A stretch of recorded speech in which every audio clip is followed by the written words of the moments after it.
TGlenn is currently serving as Western Division Governor.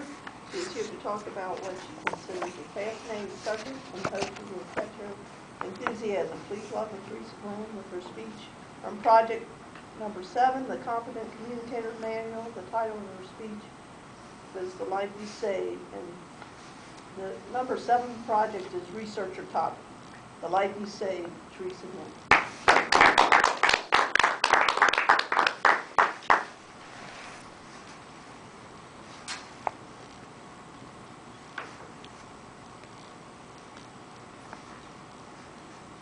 Two vampires walk into a bar. First vampire walks up to the bartender and says, "I would like a pint of blood." Second vampire says to the bartender, "I want a cup of plasma." The bartender turns around and says, "Okay, that'll be 1 blood and 1 blood light." Only 3 out of every 100 people donate blood. Every 2 seconds, someone in the United States needs blood. Blood is a liquid that circulates throughout the body, carrying oxygen and nutrients to every cell. Blood also carries away waste products and plays a central role in the body's defense against immune intruders. Blood is produced in bone marrow. As stem cells develop, they seep into the blood that passes through the bones and onto the bloodstream.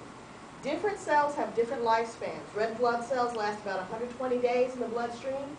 Platelets last 10 days, and various kinds of white blood cells can last for 10 years. So there are several different types of blood cells. First type is the red blood cell. Red blood cells carries oxygen from the lungs and take carbon dioxide back to the lungs to be exhaled. The red blood cells take up the most volume and are shaped kind of like donuts. They have an indentation in the center instead of a hole. They contain a special molecule called hemoglobin, which contains 4 iron atoms and helps the blood cell carry oxygen. The iron in hemoglobin is what makes the blood cells red. Another type of blood cell is a white blood cell, also called leukocytes. The white blood cells help the body fight disease and digest harmful bacteria. They coordinate the body's immune system and produce antibodies which remove foreign substances and invading organisms. The scavenging function of white blood cells clears the way for tissue healing and repairs. Platelets help blood to clot. They are tiny, colorless, irregularly shaped cell fragments from large bone marrow cells. In their resting state, they look like plates stuck together, hence the name platelets. But when bleeding occurs, the platelets release a substance and they clump together. It produces long protein threads, which helps turn the clot over the wound. Plasma is a clear, straw-colored liquid that carries blood and various hormones, nutrients, minerals, and other materials through the body. It makes up a little more than half of total blood volume. Plasma is about 90% water.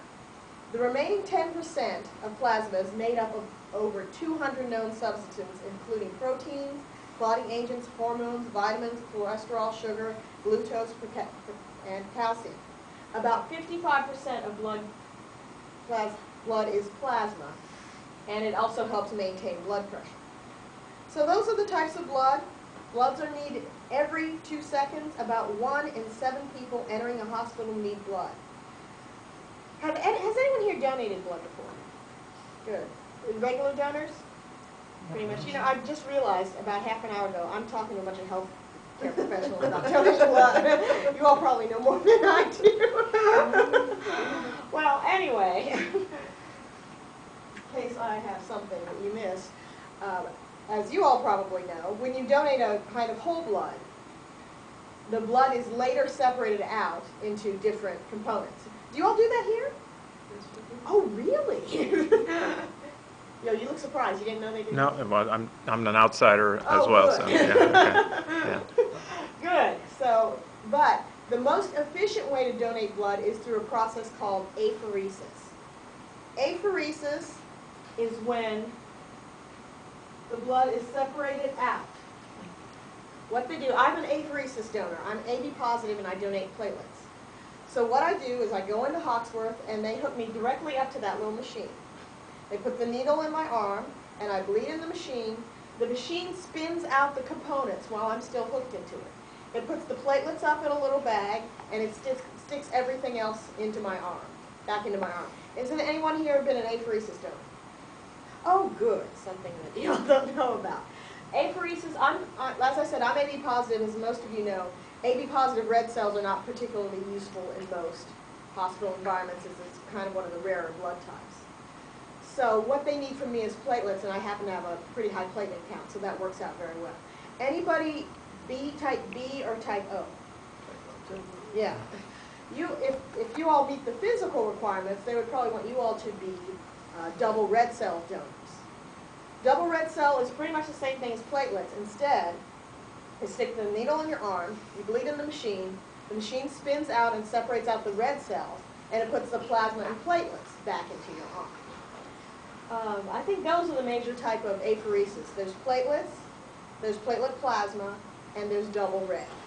Double red, Hoxworth is always screening for type O and type B donors. They always need it. They always seem to be short. So platelets can be stored only for 5 days. And with platelets grow very quickly back to the body, they usually replenish within 24 hours. According to federal law, platelet donation can be up to 24 times a year. However, if you do double reds, you can only go in 3 times a year. You have to wait 16 weeks between donations for double reds. Does Hoxworth call any of you all regularly? Yeah. Okay. So if you want to get off their phone list for 3 months, donate double reds. So they're literally not allowed to call you back for 3 months. Okay, platelets yields, when I yield platelets, if there were whole blood bags, it would take 6 bags to yield the same amount of platelets I can do in one donation. Platelet donation takes longer. It takes me about average of an hour and a half, maybe, an hour and a quarter when I'm hooked up into the machine. Double reds doesn't take nearly that long. I think it only takes about half an hour. Regular blood donations, you're usually only bleeding out for about 10 minutes. So, he who dies rich died dishonored, says Andrew Carnegie, a great steel magnate who spent the first half of his life building a tremendous fortune and the second half of his life giving it away. Do you all know that many libraries around the country were Carnegie libraries? That we have several of them here in town. I think coast to coast. He donated a lot of money to build libraries, and we're still using them today. John D. Rockefeller, no slouch in the wealth building department, was extremely sick at the age of 52, and he was told he would die within a year. He decided to make the best of the time he had left and started giving away money. The more he gave away, the better he felt. John Rockefeller lived to good health and right spirit. He died at 91. So donate blood or donate your time. Donate the financial resources if you have any available. The more you give, the more you'll earn. Give generously to your fellow human beings. The life you save may be your own. Can I answer any questions? All right, Madam Testman. Thank you.